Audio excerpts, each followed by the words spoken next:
देखें नीति शास्त्र के अंतर्गत व्यक्ति के मूल्य, व्यक्ति का कार्य व्यवहार, नैतिकता, है ना, ये तमाम चीजों का अध्ययन नीति शास्त्र में किया जाता है ना, कि कैसे एक मनुष्य अच्छा मनुष्य बने, अच्छा जीवन गुजारे, इसका अध्ययन हम नीति शास्त्र के अंतर्गत करते हैं, है ना।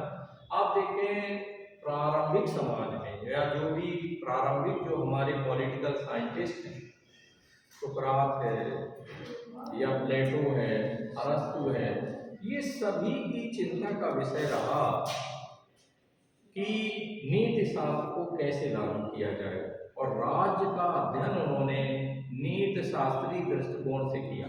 इसलिए अरस्तु जैसा विद्वान कहता है कि राज्य जीवन के लिए अस्तित्व में आया है और सद जीवन की को बनाए रखने के लिए इसका अस्तित्व बराबर बना रहेगा।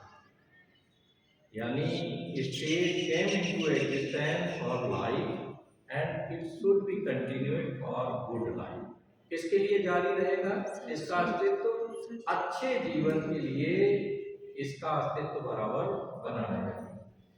आप देखें हमारे स्वतंत्रता आंदोलन में आप देखें एक विचारक हैं गांधी जी, जो बराबर इस बात पर बल देते रहे कि राजनीति में जो है अच्छे मूल्यों का पदार्पण होना चाहिए, अच्छे मूल आने चाहिए, राजनीति में सत्य का पालन होना चाहिए, अहिंसा को अपनाना चाहिए, राज हिंसा न करे, राज लोगों को सताए नहीं, है ना, लोग एक दूसरे को ना सताएं। तो इस तरह से आप देखें कि गांधी जी बराबर ये कहते थे कि आपको पता है गांधी जी अराजकतावादी थे। अराजकता से आपको लगेगा अरे ये तो बहुत डेंजरस शब्द है। अराजकतावादी वो विचारक होते हैं जो राज नामक संस्था को नहीं बनाए रखना चाहते। क्या चाहते हैं वो? ये जो राज नामक संस्था है इसका अस्तित्व नहीं रहना चाहिए। क्यों?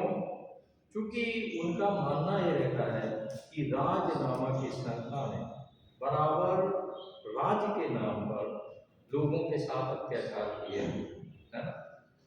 फॉर एग्जाम्पल आप देखते हैं कि पुलिस आती है अचानक या समय और कुछ लोगों को पकड़ती है और बिना किसी सबूत के, है ना, अभी पता नहीं लगा कि वो रियल अपराधी है या नहीं है, और डंडा बहादुरी शुरू कर देते हैं, पिटाई शुरू कर देते हैं, और बल्कि यहाँ तक जो 3rd क्लास की जो डिग्री है उसको भी अपनाने लगते हैं।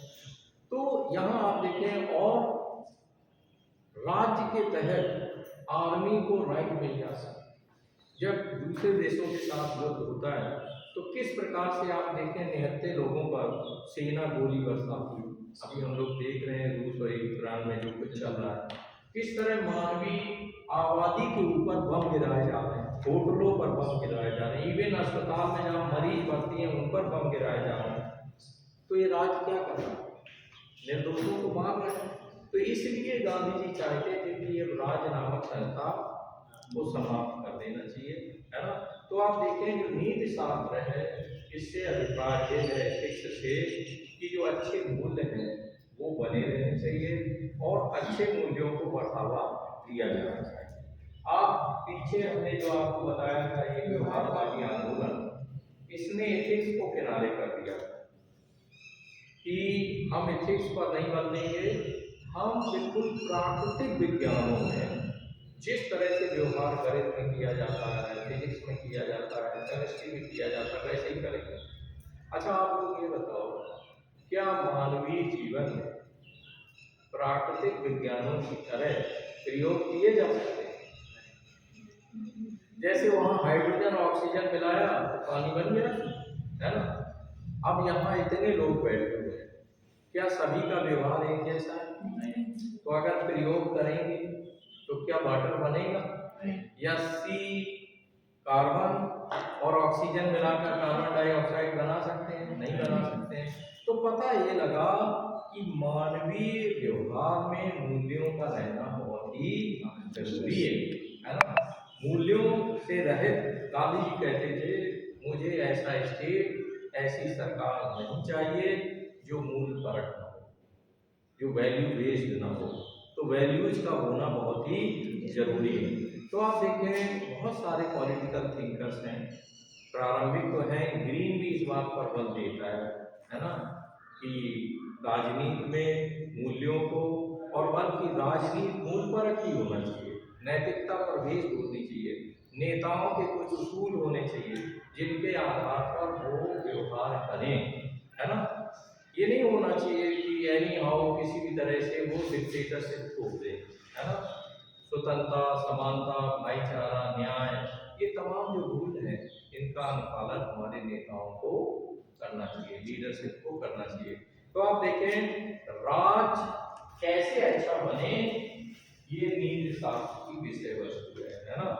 राज और लोग कैसे अच्छे बने, है ना, कैसे दूसरों के साथ अच्छा व्यवहार करें, दूसरों के उत्थान के बारे में भी सोचें कि वो कैसे अपलिफ्ट हों, है ना, कि हम केवल अपनी सोचें कि मुझे आगे जाना एंड क्रश आउट, सभी को कुचलते निकल जाओ, मुझे आगे जाओ, ऐसे नेता लोग कर रहे हैं। हाँ, ये कार्य सत्ता पर मेरा आधिपत्य रहना चाहिए, सत्ता मेरी मेंटेन रहना चाहिए। आप देखें मैकियावेली पहला विचारक था जिसने इसको नीतिशास्त्र को अलग कर दिया राजनीति शास्त्र से। कहा इसे ये धर्म की चीज है, इसे किनारे रखो, और उसने ये तक कह दिया कि नेता के अंदर शेर और लोमड़ी वाले गुण होने चाहिए। कैसे होने चाहिए?